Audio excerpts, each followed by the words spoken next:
Cycle syncing is everywhere right now. And so I want to talk about it because I had one of my members ask me specifically, like, you talk about exercise and the importance of exercise and PCOS, but you actually don't make any reference to how we should customize this in our menstrual cycle. And I've been reading about this, and it was such a good question that I wanted to do this kind of deep dive and bring you along on a journey to some of the top research papers in this field because I get it. It sounds scientific, it sounds empowering, and honestly, women are craving women specific research because we know that the research has been biased for a long time.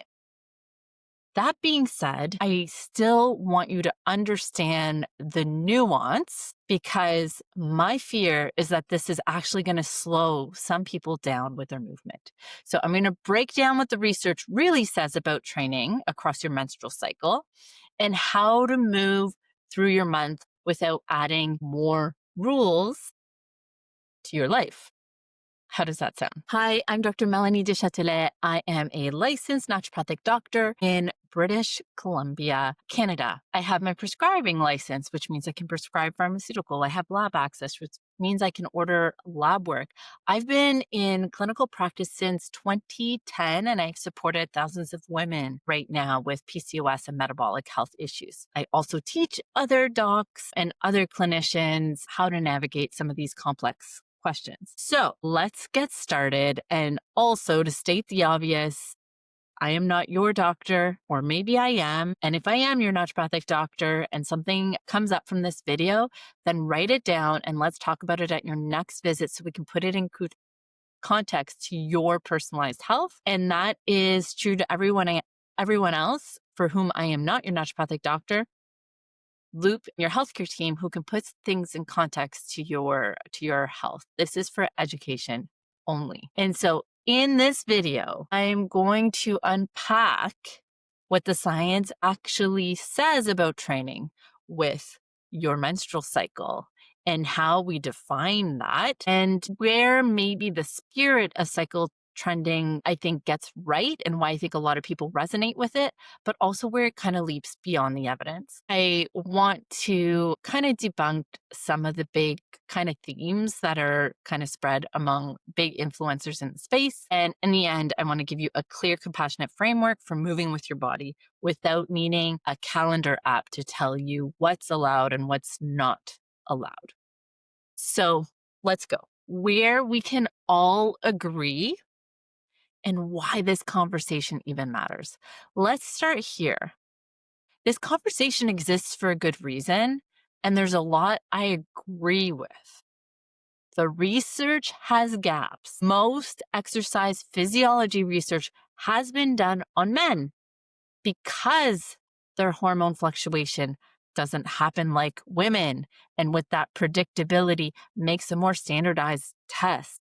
And even studies on women estimate cycle phases by calendar, not actual hormone testing or other metrics, which often weaken the conclusions. So yes, we definitely need more and better research for women, by women, about women. And a quote by Dr. Stacey Stims, women are not small men, and I totally get that. And that is absolutely true. We metabolize things differently. We recover differently. We respond to fuel and stress differently. And that deserves more attention. But personalization should actually be personal. And this is where I think this is so ironic.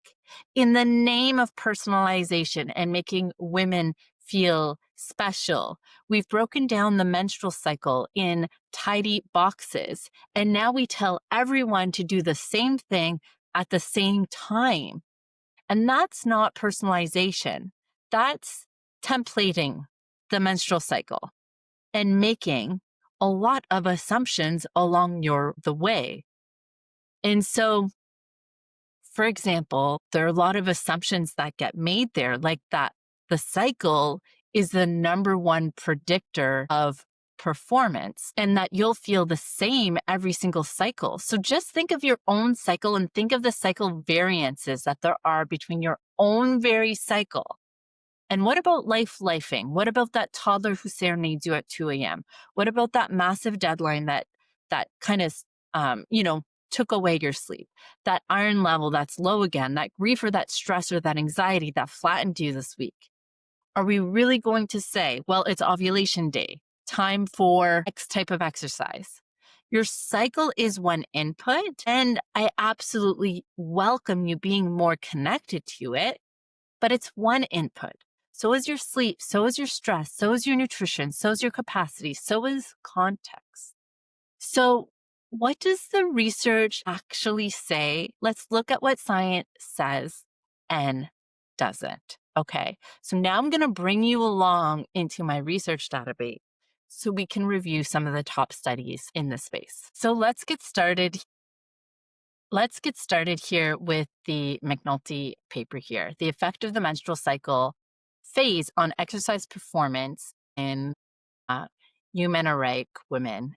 So, eumenorrheic women means a normal menstrual cycle. So, again, this may not be something we can extrapolate to women with PCOS that don't have a regular menstrual cycle. And so, this here, though, reviewed 51 studies on this. And there's a way that we can systematically rate evidence to make assessments of quality. And a lot of it is very low quality stuff. And so the conclusion here was exercise performance might be trivially reduced during the early follicular phase. What is the early follicular phase? Think day 1 to day 5 of your menstrual cycle. I mean, that pretty much covers menstruation of the menstrual cycle. Okay. But due to the trivial effect size, and you're like, what the heck does that mean? We're going to talk about it a little bit later. We're saying, we really should be personalizing an approach based on the menstrual cycle, and we should really be taking an individual's response to exercise performance across their menstrual cycle. So we're not saying here, don't care. We're saying, let's ask her. And I couldn't agree more with that. And so here's the other part where I want to kind of get you to get a flavor.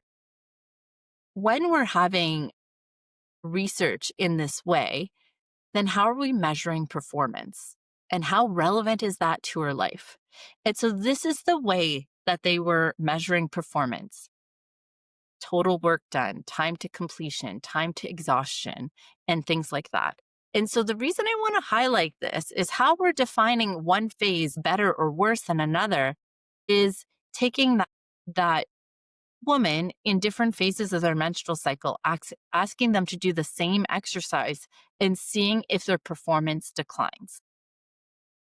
And so what we see is a lot of variation, woman to woman.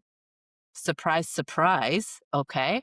But when we compare that same woman, there was a slight underperformance in that early follicular phase.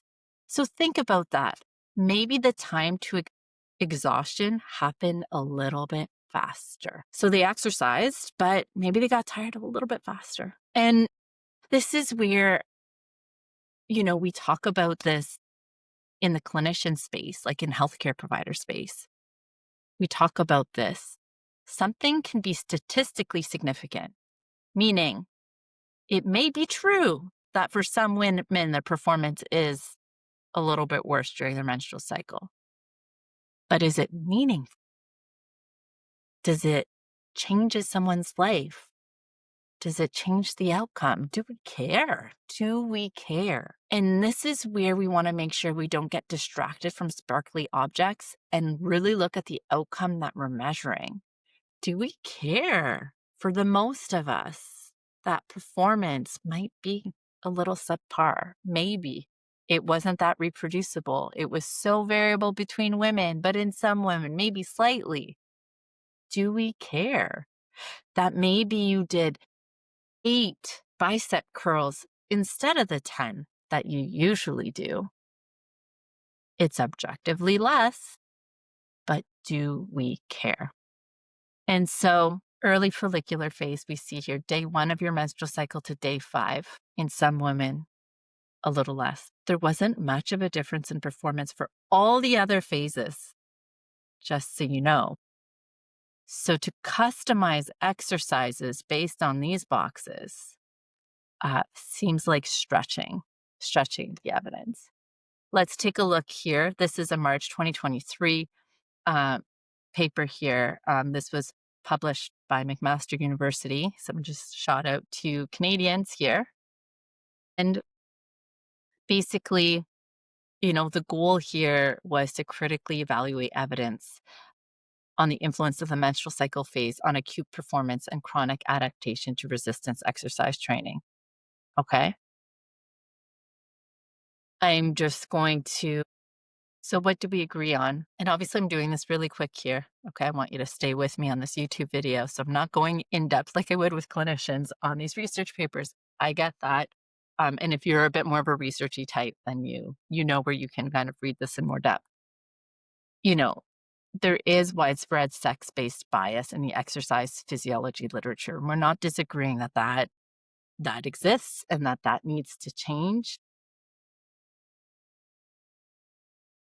And so from a practical standpoint, though, there's really an absence of high quality evidence to support designing resistance training program based on the menstrual cycle phase. And we should tailor the plan to the individual. They're not saying we don't care. We're just saying maybe we should ask her. Maybe we should ask her. Okay. And so, and then we have this 2024 here, research article here from Germany. The influence of the menstrual cycle phases on maximal strength performance in healthy female adults. Okay. I want you to look inclusion criteria, women with a regular menstrual cycle. So there's still a lot of women being excluded from women research. Okay. Especially the PCOS population that I'm working with. Okay. And like, what are we assessing here? Leg press. Look how reductionistic we're being. We're going to assess by one single thing, and we're going to see how many repetitions until exhaustion. So, I mean, just looking at how we study performance in sports, maybe this is going to matter to our elite athlete. Is this going to matter to the majority?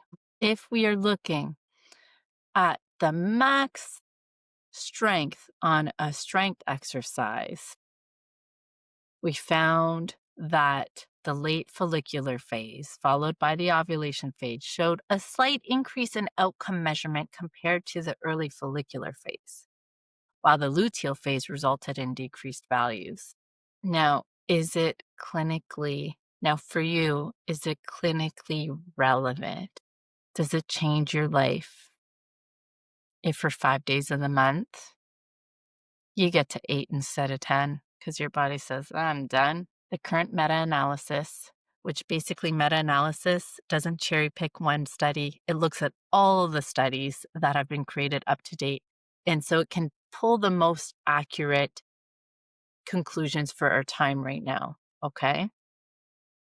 Results show substantial variation between studies, substantial regarding the effect and the difference. And are we going to build a plan based on that? Overall, it can be concluded that the early follicular phase, so early follicular phase, day 1 to day 5, is unfavorable for all 3 tested maximal strength classes during the menstrual cycle. Okay. And so we're getting hints that during the menstrual cycle, maybe our performance isn't as good. Now I want to flip the tone. And when we say at a population based level, we are trying to get adults to do 150 to 300 minutes of exercise a week. What are the outcomes that have been studied and measured, and do they matter for your life? Look at this. Look at the outcomes studied here. We are not looking at if you did 8 or 10 reps. We're not looking if you were just 10% able to run longer than at a different phase in your menstrual cycle. We're looking at body composition metrics, and it makes critical importance at all of the ages. We're looking at all cause mortality and cause specific mortality. And we know that it has a critical impact on those outcomes, that people that hit those targets die less. This is like literally longevity. We're not saying you're going to get 2 more reps in, we're saying you're going to live longer. Disease progression, it's critical for hypertension, type 2 diabetes, HIV, cancer reoccurrence. These are outcomes that I really, really care about. And I actually don't care if once in a while I lift 8 times instead of 10 times because I listened to my body. Okay. And if you really listen to people that, like Dr. Stacy Sims, used to say train based on your cycle, but now she has shifted to train based on your readiness because there's so many things that impact readiness. And I think that is such more of an evidence-based approach. That being said, there are people that are kind of fixed in that and haven't kind of grown in their response to that. And so that's where the nuance is. Not rules, not restrictions, just informed flexibility. And I want to challenge, some other major things that I saw in the space. Like, for example, don't do high interval intensity training because it increases cortisol. And because high cortisol can worsen insulin, that can worsen PCOS. But here's what the research says. Okay. Yes, we do know that high intensity exercise increases cortisol. That's physiology, but it doesn't just stay there. Okay. It rises and it comes back. Our bodies are adaptable. They are meant to be adaptable. And what do we know about research that's specific on high interval intensity training and PCOS? It improves insulin resistance. So at the end of the day, do not care if it temporarily increases cortisol and if that theoretically should worsen insulin resistance. We know that when we measure insulin resistance, that's not happening. That evidence is so much more important. We have research with high interval intensity exercise that it improves inflammation and metabolic markers, that it increases menstrual frequency. These are things we really, really care about. We don't care about what happens temporarily to the cortisol and leap to assumptions about the outcomes that will do. We know what positive outcomes we will get. So even then, even though I just pointed to some positive research on high intensity interval training, specifically done in PCOS and outcomes that we care, I still think the conversation about exercise cannot get more complicated until you have really mastered level 1. What is level 1 mastery? Consistency, getting to 150 to 300 minutes of moderate intensity exercise a week, 2 weight sessions a week. Don't make it any more complicated than that. Your number one goal is to find what drives you, which makes you happy, what makes you want to show up for it. Because I promise you, attendance in the long run is going to be so much more important than anything else. So here is what I prefer using is the good, better, best framework. And I want to invite you. I'm the founder of the PCOS Shift Collective. Join the community for free and you'll get this free bonus. But this is a framework that helps you set goals and that helps you also set goals in relation to life so that you can adapt. So that if you're having the hardest week ever, you have a version of that goal that feels easy on a hard week. That you have an average goal for an average week, and that sometimes you'll get to do your best goal, which is on a stretch week. So if you want that, come join us. This is a place for education, accountability, and I'd love to have you on the.